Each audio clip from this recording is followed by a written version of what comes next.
Hello, and happy December. I'm Dana Bristol-Smith with Leap to Success. We are a women's empowerment organization based in Carlsbad, California. And I'm so happy that you're joining us today. This is Self-Care in Stressful Times. This is a webinar series that we started at the beginning of the pandemic to reach out to you, to people who are there for other people. To the case managers, to therapists, to people in recovery, to people that were wanting some additional support during the pandemic. We've created this series of webinars. We've offered them weekly. Now we offer them twice a month. And it's December. We're coming up on the holidays. So the session that we're bringing you today is called Creating Harmony for the Holidays. Now, wouldn't that be nice for a change? The holidays bring with them added stress. Are you feeling some stress already? You're thinking about what are you going to do for the holidays? Can you be together with family and friends? What happens when you get together and you walk into maybe your parents' home and you start to feel like that 9-year-old again, and you get back into those old habits and patterns. Today is going to give you some tips, some strategies so that you can be empowered, so that you can make choices in how you spend your time, how you interact with folks that will hopefully help to lessen the stress that you feel around the holidays. So I'm so glad that you are with us today. I'd like to take a moment now and introduce my co-host, Kelly Grimes. Thank you so much, Dana. I am delighted to be with everyone today and feel like this is such an important topic so that we can go into the holidays feeling empowered and grounded and with the resources that we need. Yeah, thank you, Kelly. So what I'd like to do right now is go ahead and check in with you and ask you, what is your current level of stress? Go ahead and rate yourself. If you're live with us, you'll see the poll on your screen. If you're watching via Facebook or YouTube, just go ahead and note down, what is your current level of stress? And we're going to check in with you again at the end of the webinar, and we're going to see if that level has gone down. I see the responses coming in. I see 4, I see 7. We'll let it go for just a few more seconds here. There's 5. So it looks right now that an average, somebody's all the way down to number 1. Well, good for you. That's wonderful. You've been using strategies to lower your stress, so congratulations. It looks like the average, though, is about a 5. So let's get to work here and see if we can help you lower your stress. I would like to lead you in a guided mindfulness practice. And this practice comes from truly one of the founders of modern day mindfulness. His name is Jon Kabat-Zinn. So I will invite you to be comfortable where you're seated. Go ahead and take a nice deep breath in. And let your body relax. Go ahead and gently close your eyes or soften them down. And I will lead you through this guided mindfulness practice. So bring your awareness to the sensations of your breath, the gentle rhythm it is creating within you. Letting it be just as it is. Each inhale and exhale announcing the next.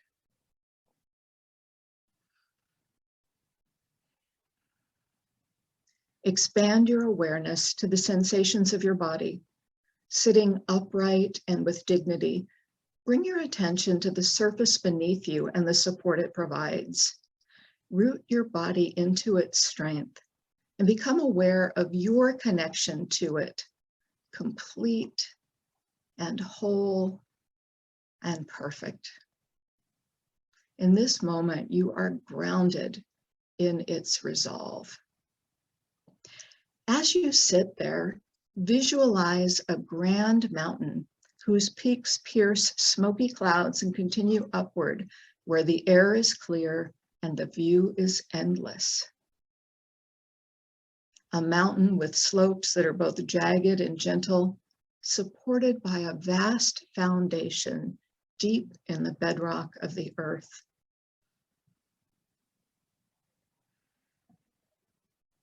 This mountain is a monument to all that is solid, grand, unmoving, and beautiful. Are there trees? Does snow blanket it at lofty heights?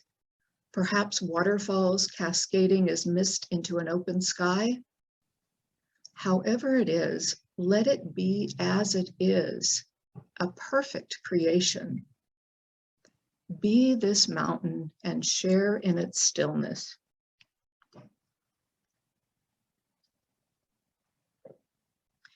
Grounded in your posture, your head reaches its skyward peak, supported by the rest of your form, granting you an awe-inspiring perspective of the landscape before you, behind you, and about you, which flows from your center into the distant horizon. Be this mountain. Take on its stability as your own. From the top of your head, down your neck, and into the balance of your shoulders like cliffs, descending into your arms and forearms, and coming to rest in the valley of your hands. Be the mountain. Your feet, legs, and hips, its base, solid and rooted beneath you, a foundation extending up your spine and abdomen, a core of stability. The rhythm of your breath is all that moves you.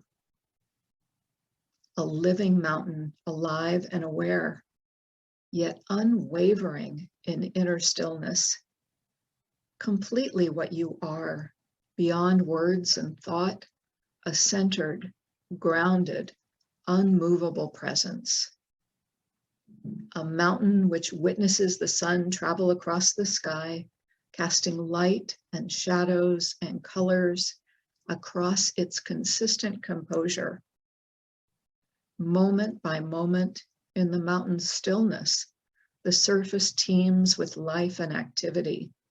Snows melt, streams run down its face, trees and flowers bloom and die and bloom again as the wildlife returns and departs with the seasons. Be the mountain who will be called beautiful and inspiring and dark and ominous, and knows that it is all of those things and less. Be the mountain which sits and sees how night follows day and back again, which knows the sun by the warmth it brings on rising, and the stars by the way they show in the darkened sky. Through it all, the mountain sits, aware of the changes that each moment brings around it and to it. Yet it remains itself. Still, as the seasons flow one into the other, and the air swirls from hot and cold, and the weather turns from tame to turbulent, some so treacherous as to tear at its surface. Still, none of this concerns the mountain, whose serenity is housed within and cannot be disturbed. In the same way, as you sit in meditation, you can learn to experience the mountain as a means to embody the same centered, unwavering stillness and groundedness in the face of all that changes in your life over seconds and hours and years. Like the mountain, you will experience the changing nature of your mind and body and of all the world around you. You will have periods varying in intensity of darkness and light, of activity and inactivity, and moments that fill your life with color. Through it all, be the mountain and call on its patient strength and stability within you. Let it embody and empower you to encounter each moment with mindful composure and compassionate clarity.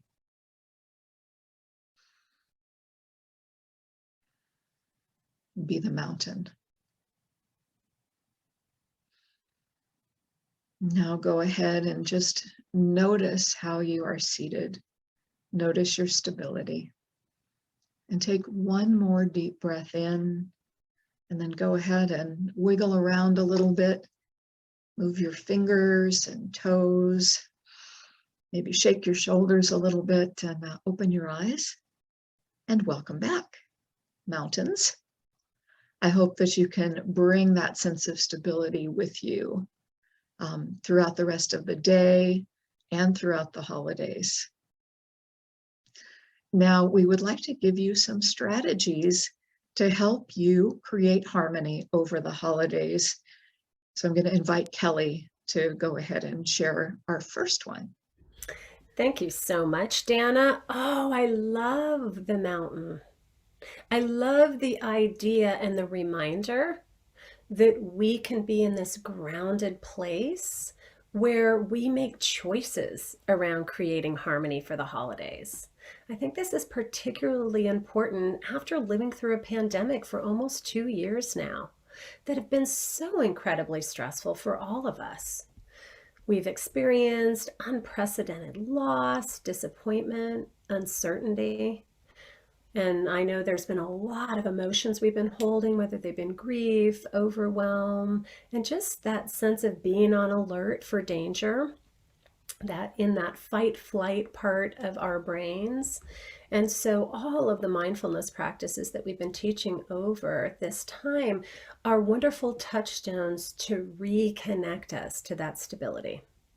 Reconnect us to that sense of harmony within us, and the reminder that we have choice, that we don't need to get involved in reactive responses, but we can be grounded and make choices, which I know for me feels way more empowering to be focused on what I can control versus what I can't control, particularly in this unprecedented time. It's interesting also that, and I've heard from so many people, this adjustment to being back with people after this time of being away, we're navigating, reconnecting relationships, family, being in groups again, having the stress just of normal family holiday gatherings, really exasperated by maybe some distance that we've had and we haven't seen folks. So we just want to remind you that if you are feeling any sense of anxiety or stress or a lack of harmony in your life in this moment, you are not alone. We are all feeling it. And what we wanted to do today is give you some strategies to reconnect to that sense of groundedness. That sense of being centered, that sense that you are the mountain wherever you go, with that beautiful perspective above of what's going on and a deeply rooted sense to yourself and the resources that you have. So some of those strategies that we're going to share the first strategy that really I think ends up being the foundation of the mountain. And that first strategy is don't take it personally. Now we know how difficult this can be, right? Because if we take things personally, if somebody says something or something happens in a way you didn't expect or something, and we end up taking that personally, we end up coming from that place of being reactive, defensive, really unable maybe to see where another person's coming from because we're coming from that place of hurt. So the first thing that we always start with is this sense of that we can choose not to take things personally. Because the fact is, friends, that most of the time it has absolutely nothing to do with us.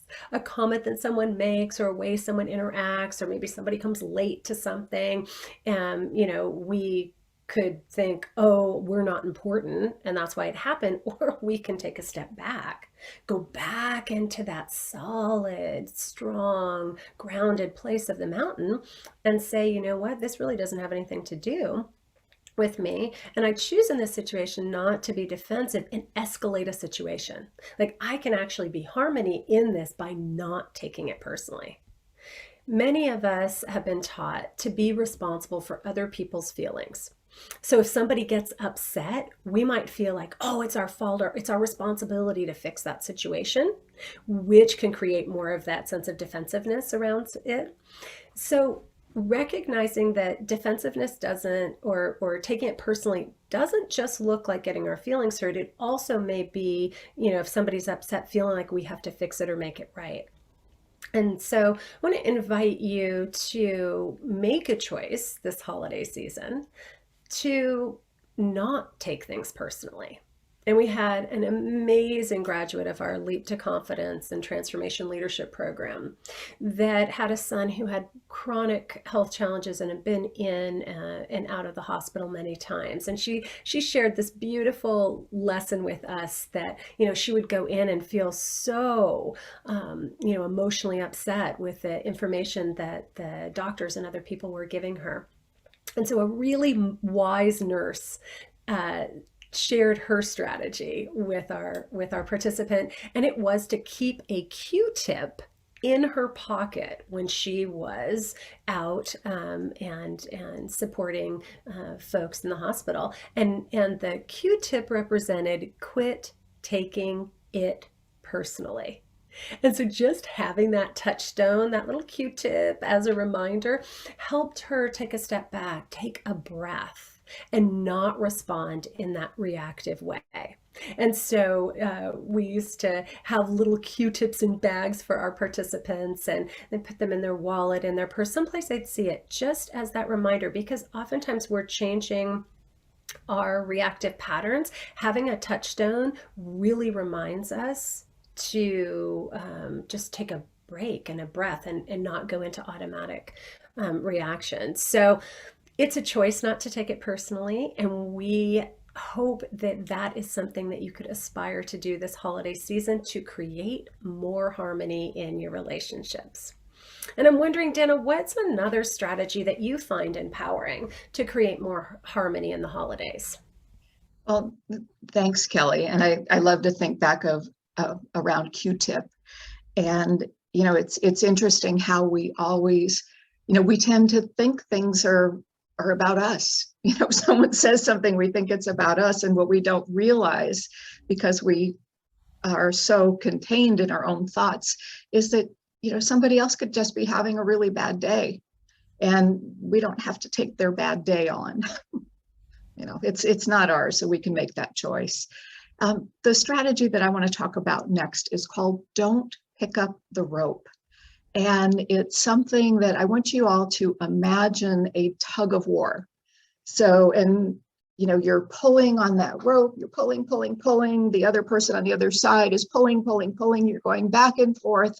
And there's only, one way that tugging on the rope ends, and that is with somebody losing and somebody winning. In the interim, though, it continues to go back and forth. And we can think of conversations like that too. We can think of someone who knows how to push our buttons.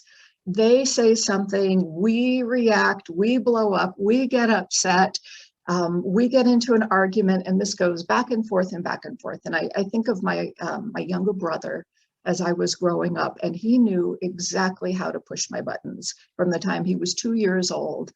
And we would just get in these fights back and forth and back and forth. And I'm really glad to say that we don't do that anymore. But I know that in many families, we have these patterns, the ways that we've always behaved. And sometimes when we go back to be with our family, we turn into that 5-year-old again. And we have the same kind of reactions and the same kind of habits. And we don't even think about it, they just happen. So this strategy is called Don't Pick Up the Rope. So when you notice yourself having an emotional reaction, that's a good thing, because you are now being self-aware. And in that moment, when you're noticing that reaction, you can actually choose to do something about it. What is really helpful is right in that moment to pause and just take a breath. What you might find then is you can think a little bit more rationally. And what you can do is you can put something in place. You can say something about it once you have paused, because now you have a moment of clarity, and you can actually set a boundary through your communication. So you might say something like this.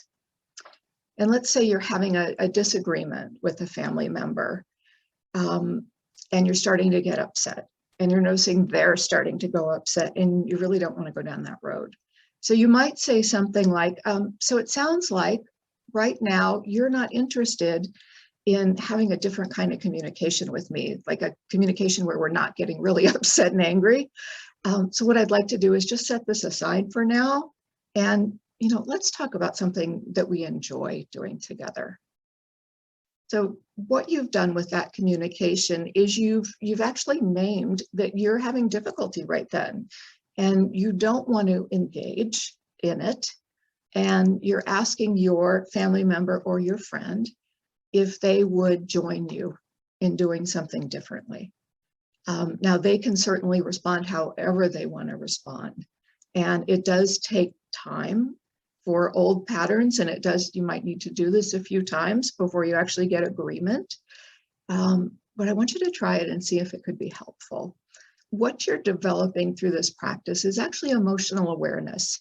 You are becoming aware of your own emotions, what's happening inside your body. You might notice your heart beating faster. You might notice yourself getting warmer, or maybe your stomach tying up in a knot, or your breathing's getting shallow. And you might see it on somebody else's face as well. You might see them getting really tight. You might hear their voice getting louder. So you're tuning into their emotion as well. And you're offering something different in that moment because you don't want to pick up the rope. So that's the strategy. Don't pick up the rope. Now, Kelly, I'm going to ask you to share anything about that strategy, and I should say, talk about the importance of self-nurturing through the holidays and what that can do for us.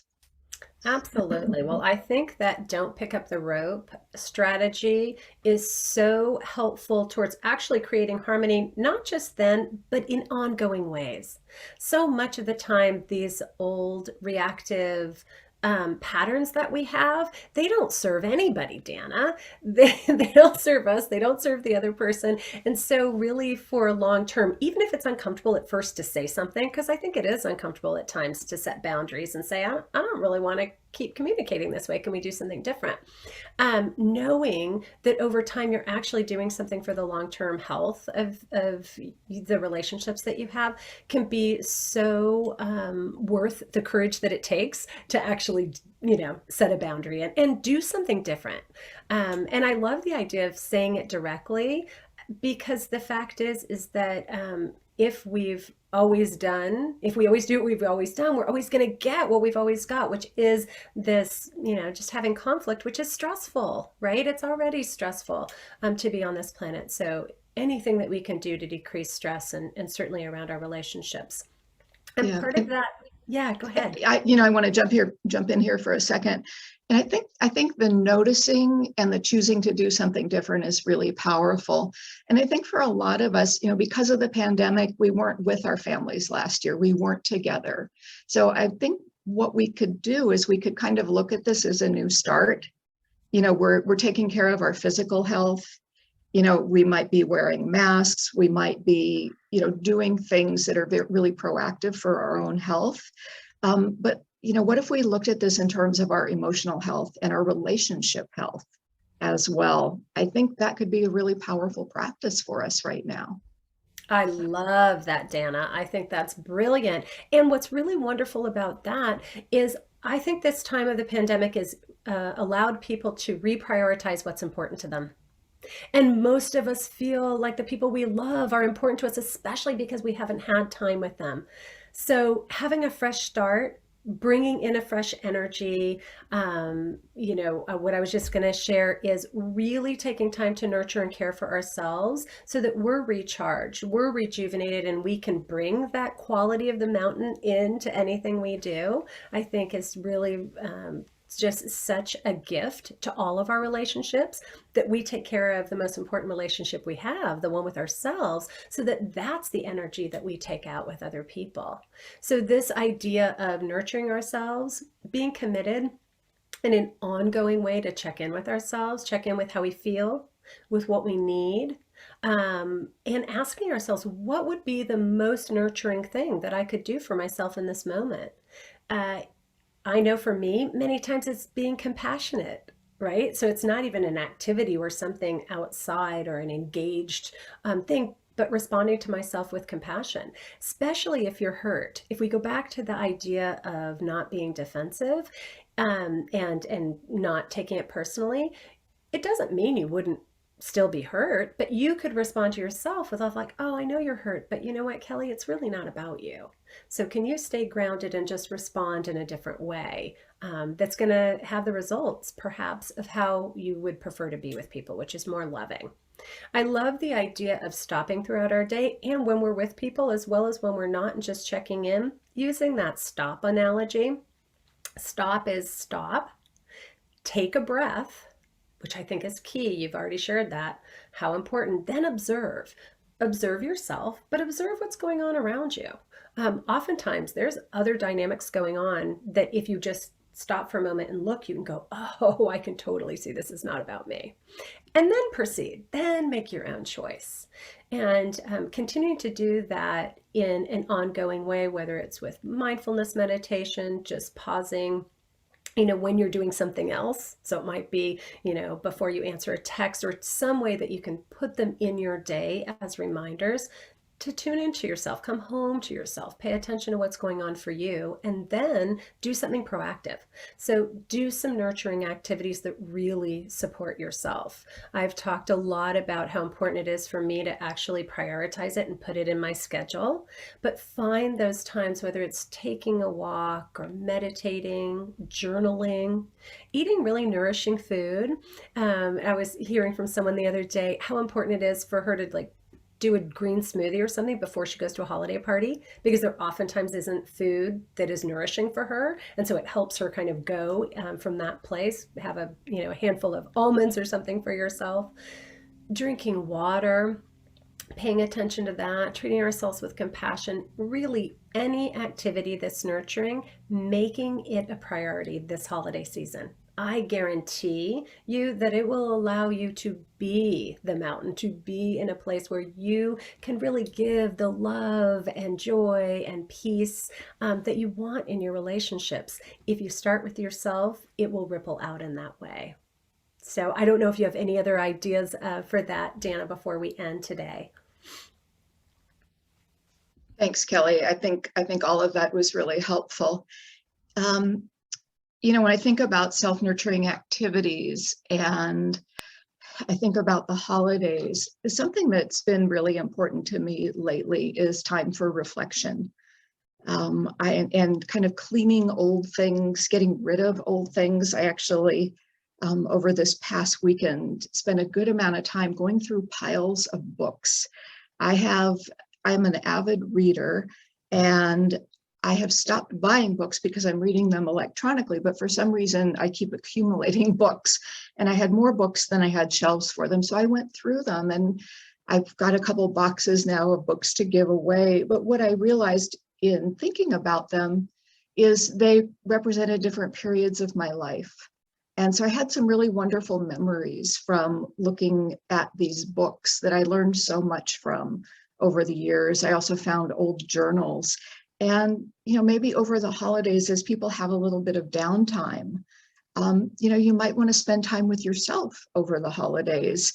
We have so many expectations of how we want people to be, and we want the holidays to be perfect. And, whenever we put our expectations outside of ourselves, like, I want this person to do this or say this or be this way, we set ourselves up for disappointment because we don't control how others behave and react. So if we can spend more time with ourselves and, do activities that nurture ourselves, reflect on our growth, the end of the year is such a good time to do that. It kind of makes space for the new, as we'll be talking about in January. But I think it's really powerful, and I don't think we spend enough time doing that. We can have new appreciation for ourselves and for our growth by spending that time on reflection. So what I'd like to ask you now, and we have in the chat these strategies that we've talked about, and the question is, what will you put into practice over the holidays that will create more harmony in your life and in your relationships? And Kelly, why don't you come back on, and why don't you share a strategy that you're going to put into practice over the holidays? And what are you thinking about, Kelly?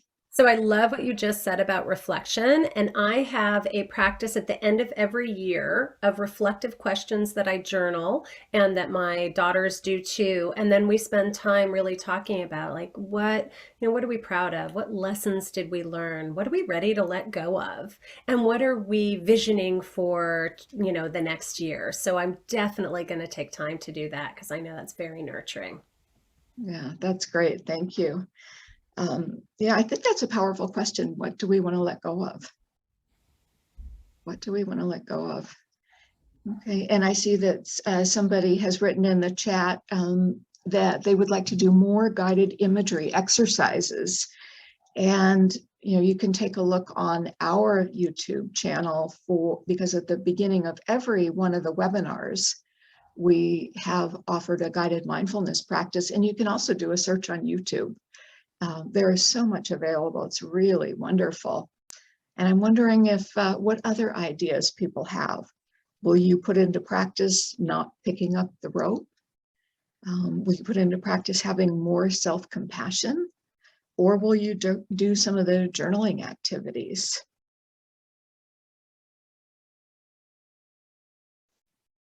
Okay, I know that we've given a lot of suggestions here. Dana, I'm really excited because when we do the round table in 2 weeks, right before, time maybe that people will have off, maybe we can pose some of those questions and have a conversation. It's really powerful to hear from one another, what lessons we learned. All of those things are just really powerful. So I'm really looking forward to that time that we're going to be together with people as well in 2 weeks. Yeah, that's great. Thanks, Kelly. And that conversation is going to be on December 21st. So it's 2 weeks from today. It'll be our last webinar of the year. So we invite you to come join us. But first, we want to go ahead and take our stress poll as we get ready to close the webinar today and check in with you and see what is your current level of stress. Yeah, thank you, Louisa, for putting up the stress poll. And we will see what that number, as we started the webinar today, we had an average of 5. So I'm hoping that's gone down a couple of notches. And it looks like it has. I see people at a 2 and at a 3. So that's pretty awesome. So we have taken your stress down a couple of notches. I'm very, very glad for that. And I'll ask Louisa to go ahead and put the registration link in our chat. If you haven't yet registered for the roundtable conversation in 2 weeks, please go ahead and do that. And we look forward to seeing you. So we'll keep that up for just a moment. And I will say goodbye and wish you very happy holidays. Wish you low stress over the holidays. There, and Louisa has put up the link that will take you directly to our YouTube channel. So that's wonderful. You've got the registration link, the YouTube channel, and here is to you creating more harmony in your life throughout the month of December. And I'll look forward to seeing you in 2 weeks. And thank you, Kelly. Thank you, Louisa. Bye, everybody.